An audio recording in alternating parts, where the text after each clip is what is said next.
hari ini Tuhan, bangkitkan kepercayaan kami bahwa kami lebih dari pemenang ketika kami bersama dengan Engkau.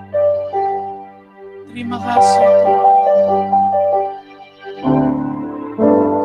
Ku menyembah dalam kudus hadirat-Mu,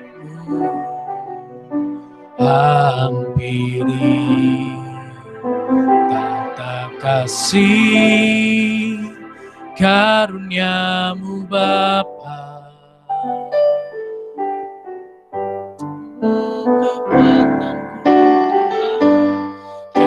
Kekuatanku hanya dalam hadirat-Mu, Yesusku. Hanya Kaulah segalanya.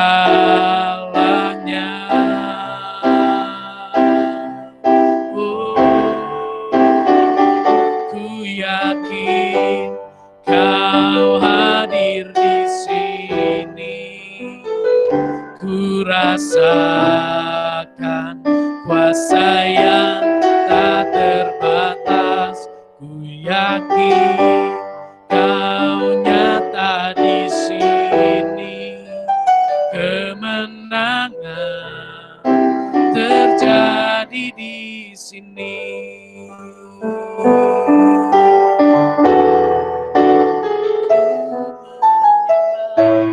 Ku menyembah, amin, dalam kudus hadirat-Mu,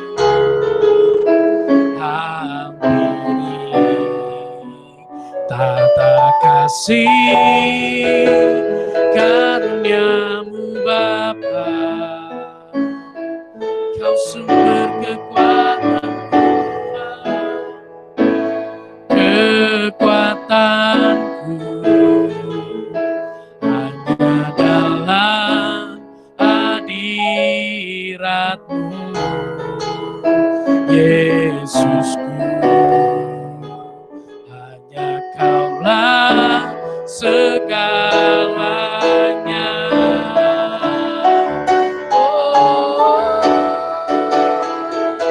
Ku yakin Kau hadir di sini. Ku rasakan kuasa yang tak terbatas. Ku yakin Kau nyata di sini. Kemenangan terjadi di sini. Ku yakin Kau hadir di sini. Amin. Ku rasakan kuasa yang tak terbatas. Ku yakin Kau nyata di sini. Kemenangan terjadi di sini. Katakan, ku yakin Kau hadir di sini. Ku rasakan kuasa yang tak terbatas. Ku yakin Kau nyata di sini. Kemenangan terjadi di sini. Sekali lagi, ku yakin Kau hadir di sini. Amin. Terima kasih Tuhan. Biar dengan kuasa-Mu Kau lembutkan setiap hati yang keras. Dengan kuasa-Mu Kau lembutkan setiap pikiran-pikiran yang keras. Terjadi di sini kelepasan, terjadi di sini kemenangan,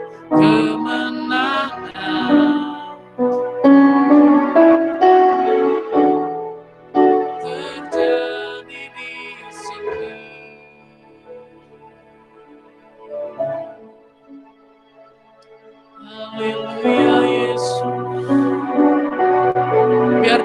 kuasa-Mu yang mengalir dari sorga sore hari ini. Engkau menjamah kami. Engkau lepaskan setiap keterikatan dosa. Engkau bebaskan kami dari segala hal yang membelenggu hidup kami, Tuhan. Kami rindu isi hati-Mu dicurahkan bagi setiap kami. Di dalam nama Yesus, biarlah hati kami sebagaikan tanah yang subur, Tuhan. Yang siap menerima setiap perkataan-Mu, menangkap itu. Dan firman-Mu boleh tertanam, bertumbuh, termeterai di dalam kehidupan kami, Tuhan. Urapi setiap kami yang mendengar firman. Urapi hamba-Mu yang akan menyampaikan firman. Dan kami percaya, setiap kami akan mengalami kebangkitan rohani di dalam Tuhan. Di dalam nama Yesus ada kebangkitan rohani. Di dalam nama Yesus ada kecintaan yang kembali berkobar kepada Engkau. Di dalam nama Yesus ada pengenalan yang diperbaharui sore hari ini. Terima kasih.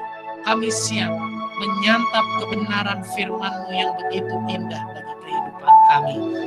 Di dalam nama Tuhan Yesus kami berdoa. Amin. Saya serahkan kepada Bapak Pembina.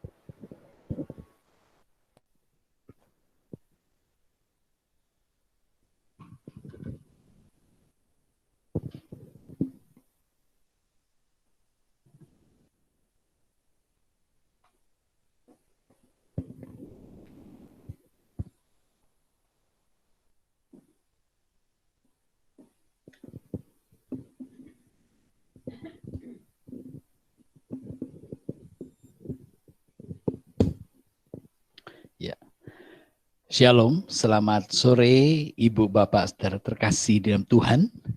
Baik kita yang ada di tempat ini dan juga yang ada di rumah masing-masing. Pujian terakhir menyatakan bahwa kita punya keyakinan, punya kepercayaan. Tuhan hadir di tengah puji-pujian kita. Amin. Sehingga ku yakin kau hadir di sini. Ku yakin kau nyata ada di sini.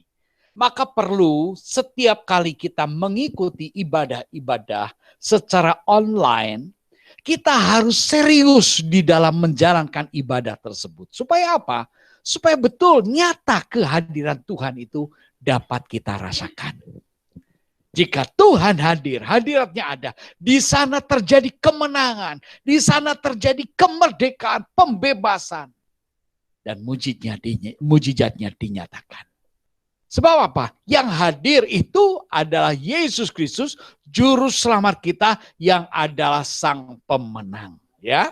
Nah, pada petang hari ini kita akan merenungkan bersama-sama pribadi Yesus sebagai sang pemenang.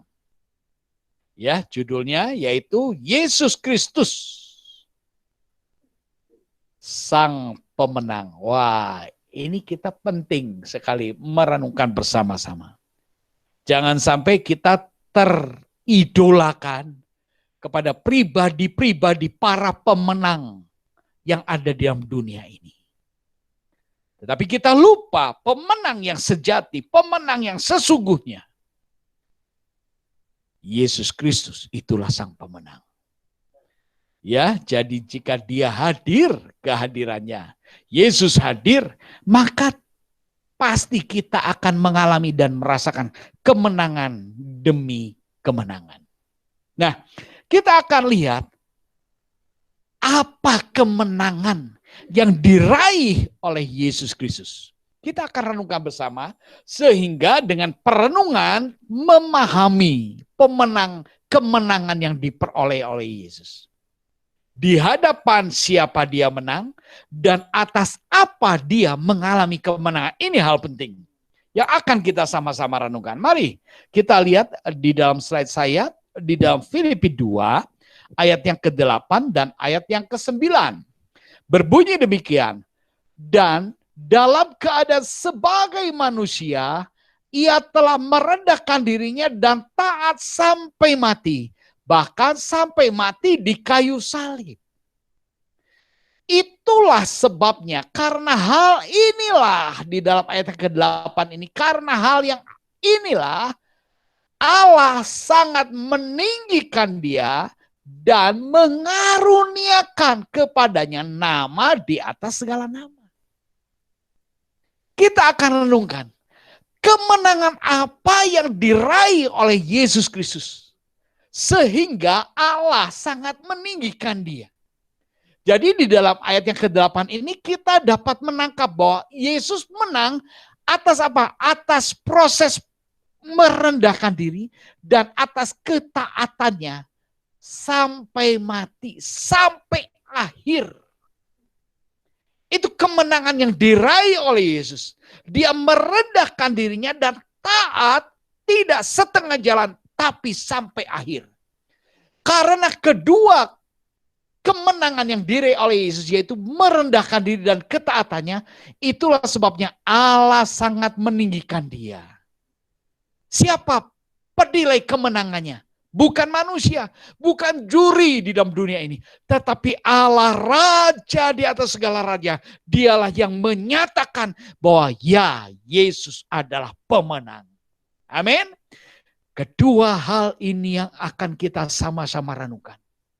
Sehingga ketika kita memahami kemenangan yang sejati, kemenangan di dalam sudut pandang penilaian raja di atas segala raja, yaitu jika Yesus Kristus merendahkan diri dan taat sampai mati. Jadi kita tahu kematian Yesus Kristus bukanlah kekalahan, tetapi justru itulah kemenangan. Nah ini kita perlu memahami, sehingga ketika kita memahami, ternyata apa yang dinilai sebagai pemenang oleh Allah adalah ketika seseorang mampu bertanding di dalam proses merendahkan diri dan di dalam proses ketaatan kepada firman-Nya, kepada perintahnya sampai akhir. Sebetulnya di dalam setiap lomba atau pertandingan itu tidak lepas dari yang namanya disiplin dan taat. Seseorang sekalipun menang tetapi dia melakukan pelanggaran, dianulir kemenangannya. Ya, misalnya lari maraton. Dia berhasil, lari maratonnya berhasil, tetapi dia tidak taat atau ada aturan yang dilanggar. Itu kemenangannya itu dianulir, langsung dicoret. Jadi sebetulnya inti kemenangan itu apa? Merendahkan dirinya dan taat sampai mati. Merendahkan diri dan rendah hati. Ini agak berbeda. Ya, bukan agak tapi memang sangat berbeda. Ibu Bapak Saudara terkasih, perlu kita pahami. Di dalam sesama kita sebagai umat ciptaan Allah, kita tidak perlu memiliki rendah diri. Kita tidak perlu merasa rendah diri. Tetapi kita harus memiliki sikap rendah hati. Tetapi di antara relasi kita dengan Yesus Kristus, kita harus memiliki sikap rendah diri. Minder. Karena apa? Allah pun bicara manusia itu hanya sebagai apa? Debu. Maka Petrus katakan, rendahkanlah dirimu di bawah tangan Tuhan yang kuat, supaya engkau ditinggikan pada waktunya. Nah, di bawah tangan Tuhan yang kuat, kita wajib merendahkan diri. Kita wajib minder, aduh siapa ya aku ini? Karena apa? Karena kita menyadari seluruh aspek hidup yang ada pada kita, dan oleh anugerahnya lah kita ada sebagaimana kita ada saat ini. Maka kita mesti punya rasa rendah diri di hadapan Allah. Ya, nah ini Paulus katakan ia merendahkan dirinya. Dirinya itu di hadapan Allah. Jadi kita bisa melihat betapa taatnya dia. Dia adalah anak Allah. Rela meninggalkan zona nyamannya dalam kerajaan surga untuk ujuk-ujuk datang ke dalam dunia. Lahirnya pun di kandang. Coba ibu bapak saudara terkasih. Bagaimana itu menunjukkan satu sikap penyangkalan diri yang begitu luar biasa. Kalau kita baca di dalam ayat yang ke-7, coba. Tolong ditampilkan ayat yang ke-7 ya. Filipi 2 ayat yang ke-7. Di sini katakan, melainkan telah mengosongkan dirinya sendiri. Mengosongkan dirinya sendiri. Betul-betul mengosongkan, menghampakan dirinya sendiri. Tidak dengan paksaan siapapun, tetapi dengan segenap kesadarannya. Yesus mengosongkan dirinya. Dan mengambil rupa seorang hamba. Dan menjadi sama dengan manusia. Inilah bukti merendahkan diri di hadapan Allah. Dan dinyatakan di hadapan Allah, dialah pemenang. Taat sampai mati, dialah pemenang. Kembali ke slide. Oleh sebab itulah Allah sangat meninggikan dia. Jadi nilai kemenangan yang menilai Yesus itu menang adalah Allah, bukan manusia. Allah menilai, sangat meninggikan bahwa Yesuslah pemenang. Meninggikan dia dan mengaruniakan kepadanya nama di atas segala nama. Sebagai pemenang dianugerahi piala, dianugerahi kemenangan. Tanda kemenangan apa? Mengaruniakan kepadanya nama di atas segala nama. Wah, jelas ya, kita paham ini. Jadi apa itu kemenangan? Kemenangan ketika kita siap rendahkan diri di hadapan Allah. Dan taat sepenuhnya sampai menjalani akhir hidup kita. Itulah kunci kemenangan. Itulah tanda kemenangan. Kalau kita memahami kemenangan di dalam sisi sudut pandang Allah adalah sebagai berikut.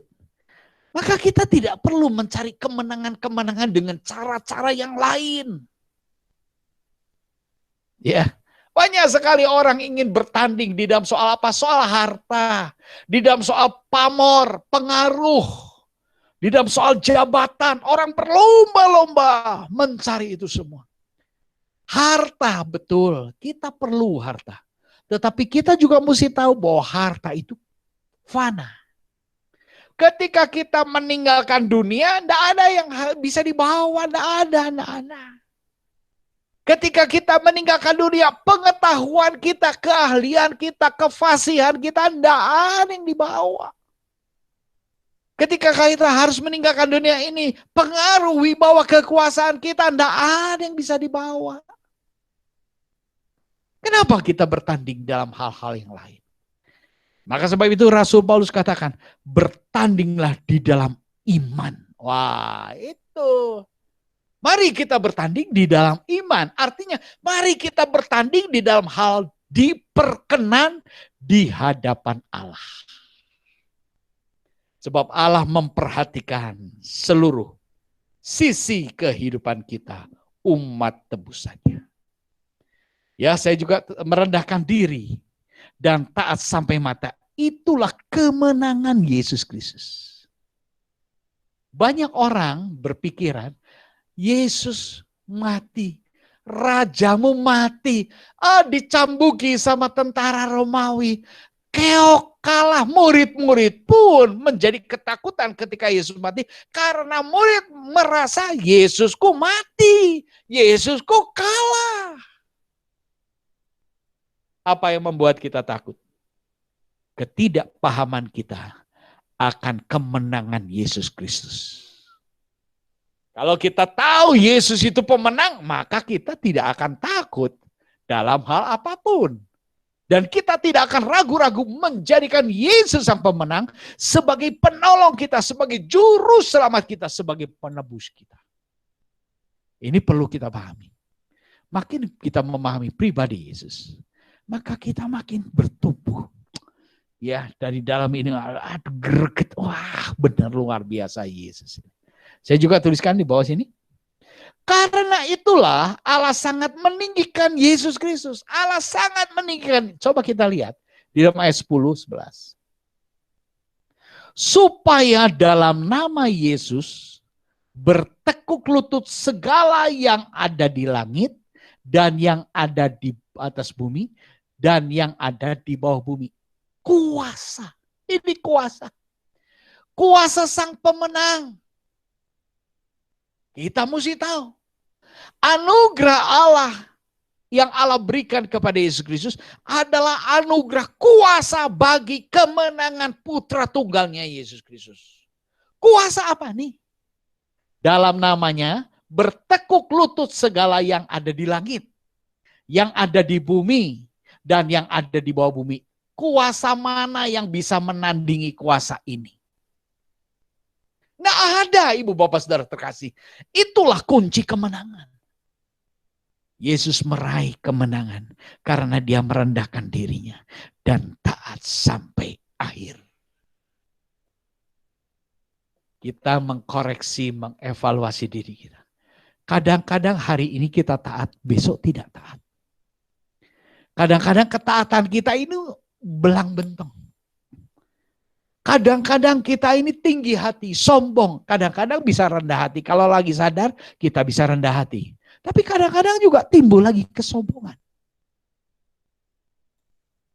Nah, itulah yang harus kita perangi. Untuk apa? Kita menjadi pemenang. Sebab kita pengikut Kristus. Yesus Juru Selamat kita adalah sang pemenang. Mari kita sebagai pengikutnya, anak-anaknya, juga menjadi sang pemenang. Di dalam kehidupan dunia ini, terlalu banyak tantangan pergumulan yang berat.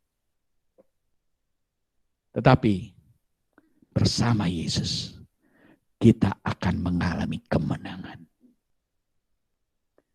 Puji syukur kepada Tuhan. Bersama Yesus, kita akan mengalami kemenangan. Sebab Yesus sang pemenang, kemenangan yang diraih sehingga dia beroleh anugerah kuasa. Nah, kuasanya itu seperti ini. Kita perlu camkan ini. Supaya dalam nama Yesus bertekuk lutut segala yang ada di langit. Yang ada di langit bertekuk lutut. Yang ada di bumi.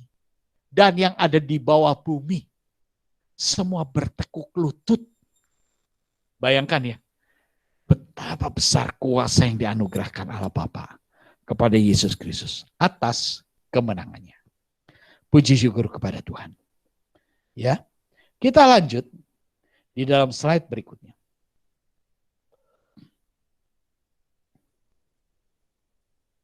Di dalam Roma 8:34, Kristus Yesus yang telah mati, bahkan lebih lagi, yang telah bangkit, yang juga duduk di sebelah kanan Allah, yang malah menjadi pembela kita.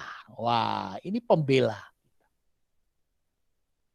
Kalau kita tahu Yesus Kristus adalah sang pemenang, mari kita termotivasi, terdorong untuk kita melekat di dalam Yesus Kristus. Amin. Melekat di dalam pribadi yang adalah pemenang. Ya, beberapa waktu yang lampau kita seringkali melihat bahwa banyak sekali orang-orang merasa bangga. Karena apa? Karena dia bisa berfoto bersama pejabat. Ya. Lalu setelah berfoto dengan pejabat lalu dipampang besar-besar di ruang tamu rumah atau lain sebagainya, rasanya bangga sekali. Dia bisa berfoto bersanding dengan seorang yang berpangkat atau berpengaruh tinggi.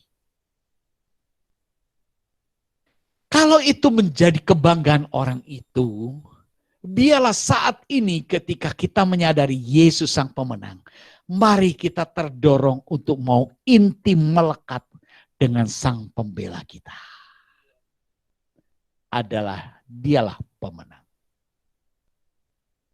Orang yang berperkara di dalam pengadilan, dia akan cari pengacara yang kondang, pengacara yang ampuh, pengacara yang hebat. Supaya apa? Dimenangkan kasusnya.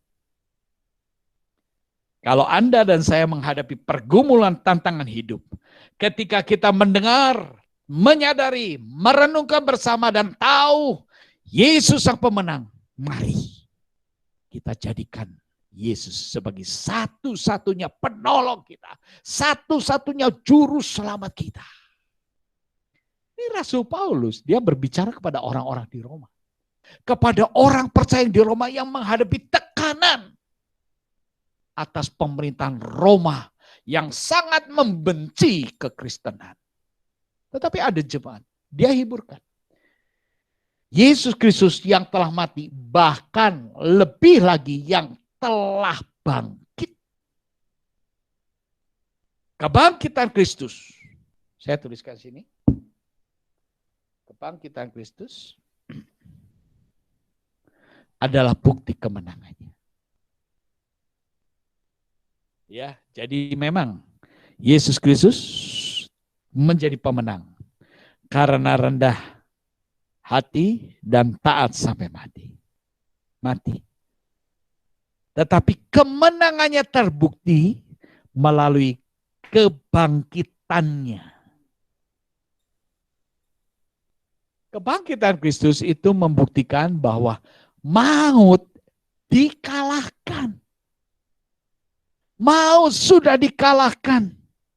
Dari sebab itu, kalau kita menemukan pemenang sejati seperti Yesus Kristus, jadikan dia juru selamatmu. Jadikan dia sebagai penolongmu. Andalkan dia. Dan jalani hari-harimu bersama sang pemenang. Agar apa? Kita pun mengalami kemenangan. Sebab kita tidak bisa menang dengan kekuatan diri kita sendiri. Apa yang kita punya? Tidak ada. Segala apa yang ada kita punya itu ada sumbernya, sang pemberinya juga dari Allah. Maka kita perlu mempercaya bukti kepada Kristus, yaitu kebangkitannya. Ya, saya juga tuliskan. Bersekutu dengan sang pemenang. Bersekutu dengan sang pemenang oleh ikatan kasihnya. Nah ini. Bersekutu itu harus ada ikatan. Ya, suami istri bersekutu di dalam ikatan nikah dengan janji nikah berdasarkan cinta kasih mereka masing-masing. Nah, Rasul Paulus pun ketika dia menjadikan Yesus Kristus sebagai sang pembela, lalu Rasul Paulus saksikan bahwa aku bisa bersekutu dengan dia karena diikat oleh kasihnya. Bukan kasihku. Bukan kasih Rasul Paulus, tapi kasih Kristus. Coba kita baca di dalam ayat yang ke-35. Roma 8:35. Dia katakan, siapakah yang akan memisahkan kita dari kasih Kristus? Penindasan atau kesesakan? Atau penganiayaan? Atau kelaparan? Atau ketelanjangan, atau bahaya, atau pedang. Siapa yang dapat memisahkan kita dengan kasih Kristus? Ini semua ini, penindasan, kesesakan, penganiayaan, kelaparan, ketelanjangan, bahaya, atau pedang. Apakah ini yang dapat memisahkan? Itu tantangan daripada Rasul Paulus kepada orang-orang di Roma. Siapa yang dapat memisahkan kita dari ikatan kasih Kristus? Puji syukur kepada Tuhan. Ibu bapak saudara terkasih, ketika kita merespon firman-Nya, ketika kita membuka hati, mengizinkan, mengundang Yesus sebagai juru selamat kita pribadi, masing-masing, di sana kasih Allah mengikat antara orang tersebut dengan dirinya yang adalah sang pemenang. Sehingga Rasul Paulus katakan, siapa yang dapat memisahkan kita dari kasih Kristus? Tidak ada. Sekalipun mengalami penindasan, sekalipun mengalami kesesakan, penganiayaan, kelaparan, ketelanjangan, bahaya, atau pedang. Tidak ada. Semua penderitaan ini tidak dapat memisahkan kita dari kasih Kristus. Amin. Kita harus yakin ini. Jadi Rasul Paulus juga mengajarkan bagaimana cara kita dapat intim, terikat dengan Kristus yang adalah Sang Pemenang. Bukan inisiatif kita, tetapi inisiatif Dia ingin mengikat Anda dan kita menjadi miliknya di dalam ikatan kasih. Puji Tuhan. Kalau demikian, betapa dahsyatnya anugerah yang Dia berikan. Kita perlu merespon, Ibu Bapak Saudara terkasih. Dan respon kita mesti betul-betul berdasarkan pemahaman. Nah, sebab itu perlunya kita belajar firman Tuhan. Merenungkan firman Tuhan itu penting. Makin kita renungkan, makin terbuka. Terbuka. Pemahaman kita ini akan terbuka. Tidak hanya menjadi ayat hafalan, tetapi betul-betul teraplikasi dan kita dapat nikmati kuasa firman. Banyak orang mengaminkan firman-Nya, amin, amin. Tapi kita perlu meningkat, bukan cuma amin, tapi betul-betul kita di dalam kuasa firman. Menikmati kuasa firman. Bagaimana kita dapat menikmati kuasa firman? Taat, lakukan firman-Nya. Maka kuasa firman itu dapat kita alami, dapat kita nikmati. Kenapa saya sangat menekankan hal ini? Karena hal ini adalah hal yang sangat penting menghadapi hari-hari di masa akhir ini. Gak ada yang lain. Ini harus jadi prioritas. Mari kita melekat kepada Sang Pemenang. Puji syukur kepada Tuhan. Dunia mungkin kita melihat kita, menilai kita sebagai sesuatu yang lemah. Sebagai sesuatu yang kalah. Coba kita akan lihat. Yang saya tuliskan kembali ke slide. Ya, coba. Dunia mungkin menganggap kita lemah. Sekalipun kita intim bersekutu dengan Sang Pemenang, dunia mungkin melihat kita adalah orang yang lemah. Coba kita lihat. Di dalam Roma 8 ayat 36. Seperti ada tertulis, oleh karena engkau kami ada dalam bahaya maut sepanjang hari. Kami telah dianggap sebagai domba-domba sembelihan. Ini anggapan orang-orang, anggapan dunia, kita dianggap sebagai domba-domba sembelihan. Domba-domba sembelihan udah domba-domba sudah pasrah, sudah tidak bisa apa-apa, dituntun ke tempat pembantaian. Mungkin dunia anggap kita sebagai itu. Karena Rasul Paulus dia bicara. Ada tertulis, oleh karena engkau kami ada dalam bahaya maut sepanjang hari. Posisi kita di pinggir jurang-jurang maut. Kita sudah dianggap lemah, tidak berdaya, tidak ada kekuatan, sudah takluk. Anak domba Allah yang mengangkut dosa dunia pernah dianggap sebagai domba suruh pikul salib dengan penderitaan cambuk, bahkan sampai mati dipaku di kayu salib. Seolah-olah dunia bersorak menang, seolah-olah. Tetapi sesungguhnya Yesus Kristus itu pemenang sejati. Kematiannya di kayu salib bukan melambangkan kekalahan. Tetapi di mata Allah justru itulah kemenangan. Di mata dunia, kalah mati lu ya, itu dunia. Maka sudut pandang dunia sama sudut pandang Allah berbeda. Mari kita melihat satu cakrawala, paradigma sudut pandang yang berbeda. Rasul Paulus berbicara, milikilah pikiran dan perasaan seperti yang dimiliki Kristus. Paradigmanya beda, sudut pandangnya beda. Cara kita melihat sesuatu itu secara yang berbeda. Dunia menganggap kita seperti domba-domba sembelihan. Sudah tidak berdaya. Mungkin kekuatan kita kecil, kekuatan kita lemah. Ketahuilah saudara, Anda dan saya ditebus oleh darah anak domba Allah yang tak ternilai harganya. Amin.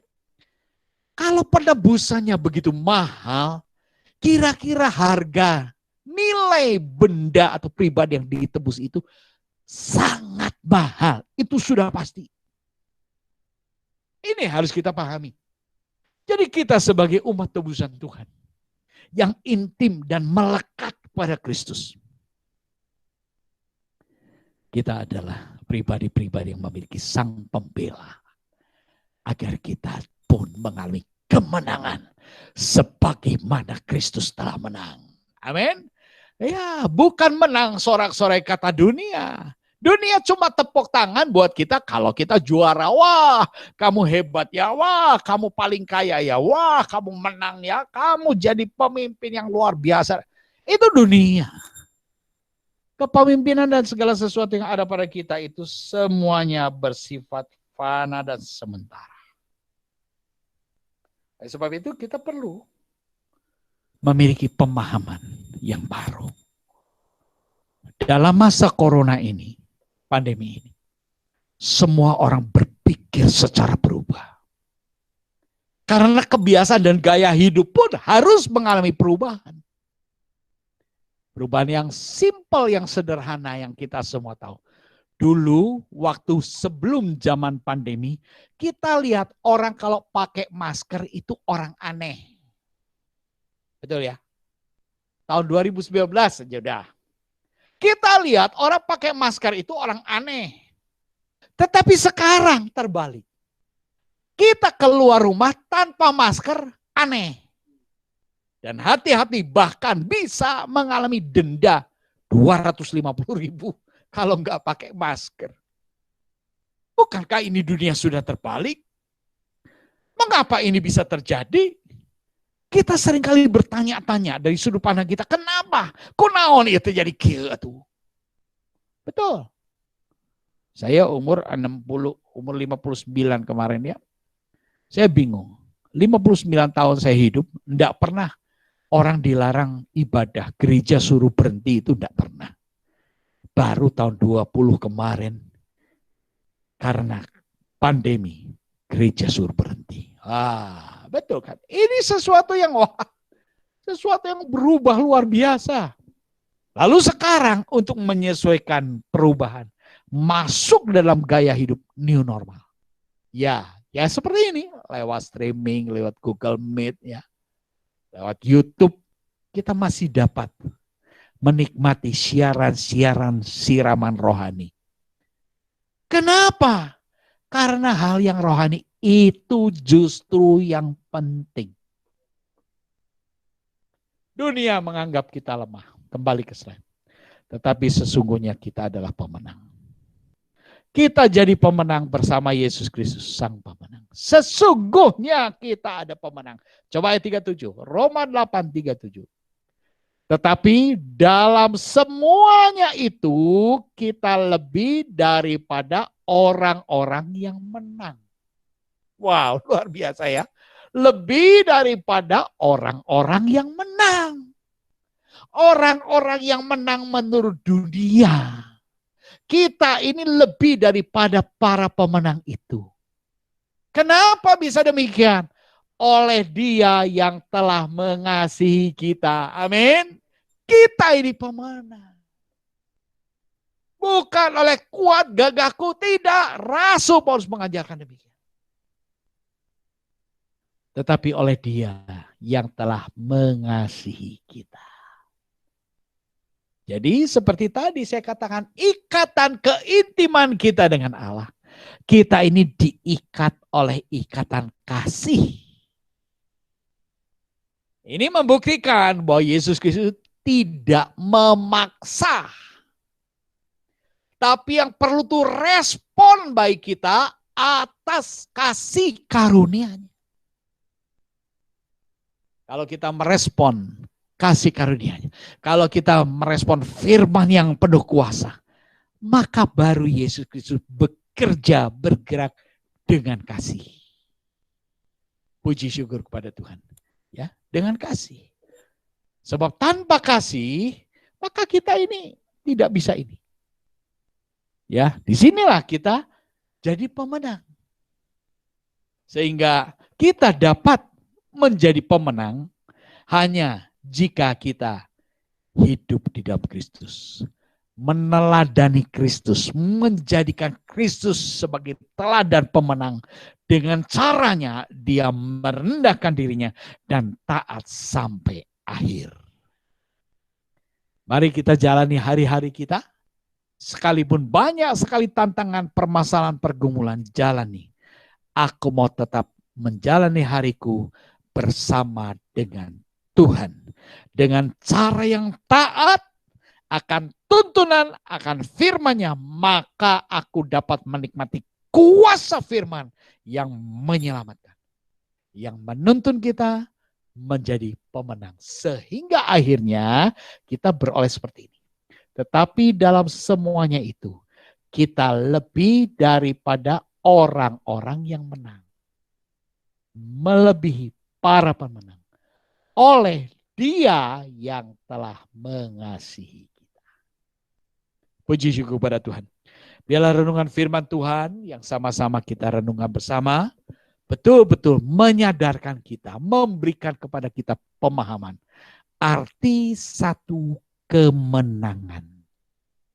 Kita tidak perlu berlomba di dalam dunia ini. Hati-hati. Rasul Paulus mengingatkan, mari kita bergerak dalam pertandingan iman. Itu yang perlu diperlombakan, pertandingan iman. Supaya kita makin berlomba, sehari demi hari kita berlomba untuk apa? Untuk makin diperkenan di hadapan Allah. Itu pertandingan yang perlu kita jalani.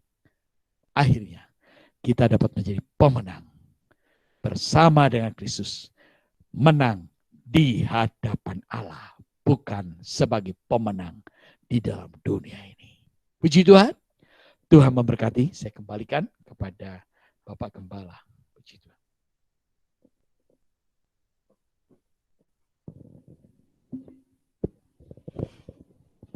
Ya, puji Tuhan, mari kita masuk di dalam doa. Kami bersyukur buat sore hari ini karena kami sudah mendengarkan kebenaran firman-Mu. Biarlah Tuhan, hamba-Mu berhenti berbicara, tapi kami percaya Roh Kudus hidup di dalam kami, memeteraikan firman-Mu dan memampukan kami menjadi pelaku firman-Mu yang taat dan setia. Berkati Bapak Pembina yang sudah menjadi penyampai firman, biarlah Tuhan dalam pelayanan, dalam keluarga, kesehatan, usaha pekerjaan, Tuhan yang buat berhasil bagi kemuliaan nama-Mu. Terima kasih Tuhan, terima kasih Bapa. Dan sebelum kami berpisah Tuhan pada sore hari ini, kami rindu berdoa bagi bangsa dan negara kami. Kami rindu ada lawatan dan pemulihan Tuhan terjadi di tengah bangsa dan negara kami. Kami percaya Tuhan pergumulan yang besar yang dialami bangsa dan negara kami itu tidak melepaskan, tidak memisahkan kasih-Mu dari bangsa dan negara kami. Nyatakan kehendak-Mu, nyatakan kuasa-Mu Tuhan. Kami berdoa untuk para pemimpin kami Tuhan. Berikan kekuatan, berikan hikmat, tuntunan Tuhan nyata bagi Bapak Presiden, Wakil Presiden, bersama dengan para menteri dan pemimpin-pemimpin yang ada di bawahnya Tuhan. Tuhan yang berkati dalam penanggulangan bencana, dalam penanggulangan virus COVID-19. Tuhan yang campur tangan, nyatakan kuasa-Mu, nyatakan kasih-Mu yang besar bagi bangsa dan negara kami Tuhan. Untuk para korban bencana, untuk para pasien COVID-19, Tuhan Engkau yang berkati, Tuhan yang berikan kekuatan, Tuhan yang berikan penghiburan.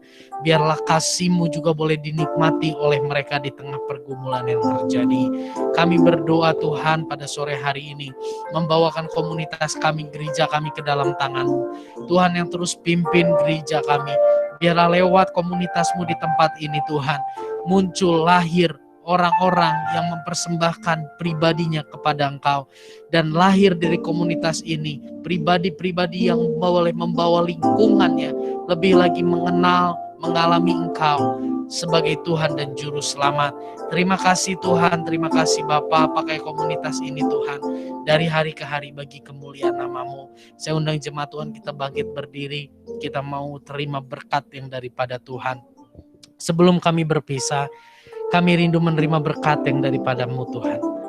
Terimalah berkat daripada Allah Bapa, cinta kasih daripada Tuhan Yesus Kristus, persekutuan dengan Roh Kudus, hati yang mengasihi Tuhan, hati yang selalu rindu dekat dengan Tuhan, hati yang melekat dengan Tuhan, kekuatan dari Tuhan untuk kami menjadi pelaku firman Tuhan, ada saat ini sampai selama-lamanya. Memberkati keluarga-keluarga, memberkati studi, memberkati pekerjaan, memberkati perekonomian, kesehatan, hubungan, relasi kami dengan lingkungan kami. Terlebih lagi Tuhan, memberkati kerohanian setiap kami. Terima kasih Tuhan, terima kasih Bapa. Segala sesuatu yang Tuhan percayakan kepada kami mau kelola itu bagi kemuliaan nama-Mu. Di dalam nama Tuhan Yesus kami berdoa. Amin. Tak berubah selamanya cinta kasihku padamu. Ku mau hidup selamanya untuk senangkan hatimu.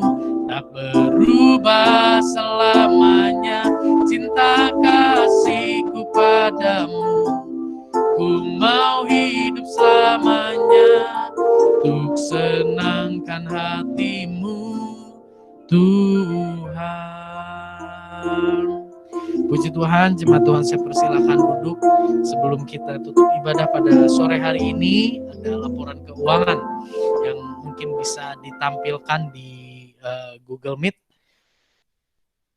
Oke, ya, ada laporan keuangan untuk persembahan di bulan September 2020 sebesar 2.570.000, lalu ada pengeluaran di bulan September ya 2020 sebesar 2.210.000.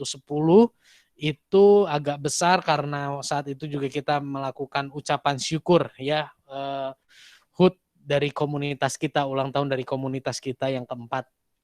Dan juga persembahan bulan Oktober sebesar 2.830.000 dan pengeluaran sebesar 800.000.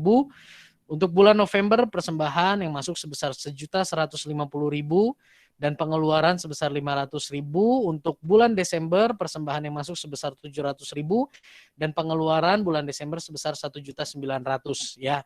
Bulan Desember ini agak besar karena ada beberapa pembicara tamu ya yang di bulan Desember ini.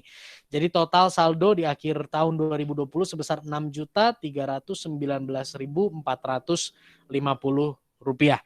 Ya, sekian pengumuman untuk persembahan dan persepuluhan boleh langsung ditransfer ke rekening BCA nomor 1570330043 atas nama Yusak Setiawan. Nanti hari Rabu kita ada worship night dan Jumat kembali kita berjumpa di dalam Komsel.